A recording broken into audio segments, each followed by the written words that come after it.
Hello friend, कैसे हैं आप सभी। उम्मीद करता हूं कि अच्छे होंगे। फ्रेंड्स, इस वीडियो में हम लोग बात करने वाले हैं ऐसे टॉपिक के बारे में कि आप पिछली सीटेट की परीक्षा भी अगर दिए होंगे तो जानते होंगे कि इससे सवाल पूछा जाता है। जी हाँ दोस्तों, आज की इस वीडियो में हम शिक्षण विधि और उसके प्रतिपादक के बारे में बात करेंगे। कुछ ऐसे प्रतिपादक जो लगभग सभी सीटेट की परीक्षा में उनसे एक सवाल जरूर पूछे जाते हैं। तो इस वीडियो में बने रहिएगा। थोड़ा छोटा वीडियो है लेकिन आपके यूजफुल वीडियो है। ये सारी चीज़ें कोई नहीं बताता, इतनी छोटी छोटी बातें कोई नहीं बताता, लेकिन परीक्षा में डेफिनेटली यानी कि 101% चांस होता है कि ऐसी चीज़ों को सीटेट पूछ दे। जी हाँ दोस्तों, आपके स्क्रीन पे दिख रहा होगा खेल और उसके शिक्षण विधि के बारे में हमने आज की इस वीडियो का टॉपिक लिया है। तो बने रहिएगा, इस वीडियो को पूरा देखिएगा क्योंकि ये आपके फायदे की चीज़ है। और यह वीडियो अच्छा लगे तो चैनल को भी सब्सक्राइब कीजिएगा, लाइक का बटन दबाना ना भूलें ताकि जो भी सीटेट से अपडेट आए वो सबसे पहले आपको मिल सके। यहाँ पे आपके स्क्रीन पे दिखेगा कि खेल विधि और उसके प्रतिपादक। जी हाँ, आपको पता होना चाहिए कि सबसे पहले जो खेल विधि के जन्मदाता जिनको कहा जाता है, खेल विधि प्रणाली के जन्मदाता जिसे कहा जाता है, वो होते हैं आपके फ्रोवेल। जी हाँ दोस्तों, फ्रोवेल ने ही खेल विधि का जो है प्रतिपादन किया था। और आज की इस वीडियो में उसी से कुछ कड़ियों को जोड़ेंगे कि इनमें खेल से संबंधित बहुत सारे जो है मनोवैज्ञानिक अपने अपने विधियों का जो है थॉट्स दिए हुए हैं। जैसे मान के चलिए कि जॉन डीवी की बात करें तो इन्होंने खेल को ही जीवन मानकर जीवन की क्रियाशीलता का एक जो है सिद्धांत दिया। जी हाँ, जिसे आप लोग पढ़ते हैं प्रगतिशील शिक्षा, उसमें सक्रिय शब्द का प्रयोग जो है जॉन डीवी के द्वारा किया गया। इनका मानना था कि अगर बालक सक्रिय रूप से क्रियाशील है तो कहीं ना कहीं वो चीज़ों को सीखेगा। तो अगर बात आए कि जीवन की क्रियाशीलता का सिद्धांत, तो उसमें जो नाम आएगा वो जॉन डीवी का आएगा। जी हाँ, जॉन डीवी ने इस शिक्षण पद्धति का प्रतिपादन किया।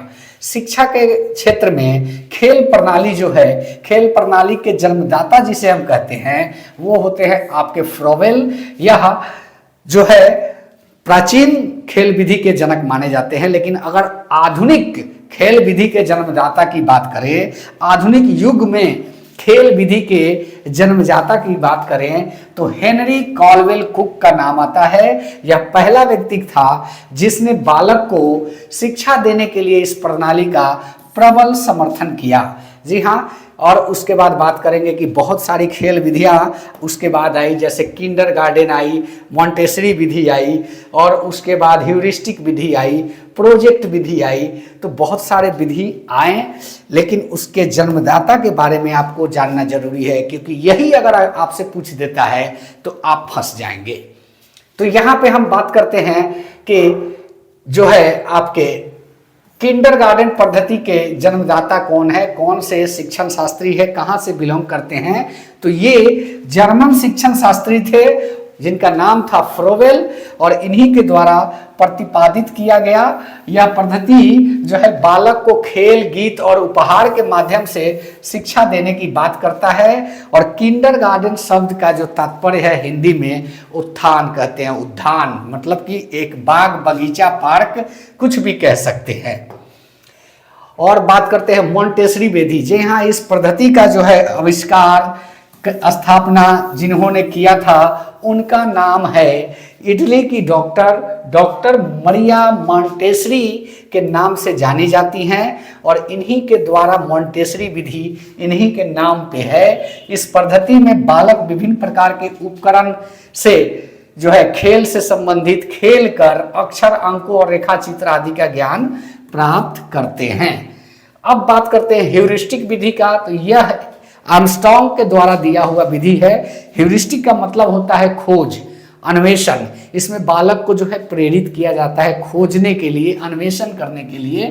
तो ह्यूरिस्टिक विधि जो है आर्मस्ट्रांग का प्रतिपादन है।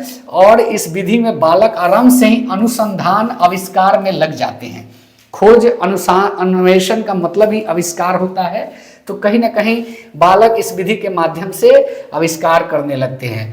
जब भी ह्यूरिस्टिक का नाम आए तो आर्मस्ट्रांग का नाम लेंगे, और खोज विधि के जन्मदाता अगर पूछ दे, आविष्कार विधि के जन्मदाता पूछ दे, तो भी आप आर्मस्ट्रांग का ही नाम लिखेंगे, क्योंकि ह्यूरिस्टिक पद्धति का मतलब ही होता है अन्वेषण विधि, खोज विधि, आविष्कार विधि। तो ह्यूरिस्टिक पद्धति में नाम आर्मस्ट्रांग का आएगा। प्रोजेक्ट पद्धति, जी हाँ दोस्तों, इसमें बताते चले कि ओरिजिनल में इसके जो प्रतिपादक थे, प्रोजेक्ट पद्धति जो है, प्रोजेक्ट मेथड जो है, इसके प्रतिपादक ओरिजिनल अगर बात करें तो जॉन डीवी का, लेकिन किलपैट्रिक का नाम इसलिए आता है कि सबसे ज्यादा प्रचलित इन्हीं के द्वारा किया गया था।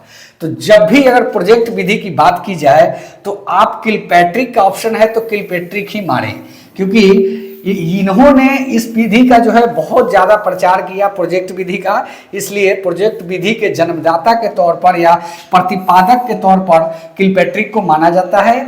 इस पद्धति में बालक किसी योजना, व्यक्तित्व सामूहिक रूप से पूर्ण करता है, जैसे मॉडल बनाना, अभिनय करना, कहानी पढ़ना या सुनना। इसमें परियोजना विधि भी इसको कह सकते हैं, योजना विधि भी कह सकते हैं, प्रोजेक्ट विधि भी कह सकते हैं। तो इसके प्रतिपादक का नाम किलपैट्रिक होता है।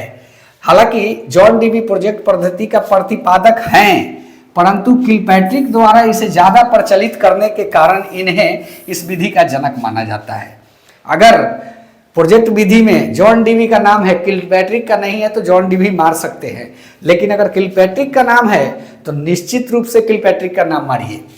डाल्टन पद्धति, इस पद्धति को जो है, इसका प्रतिपादन का श्रेय जाता है पार्कहर्स्ट को।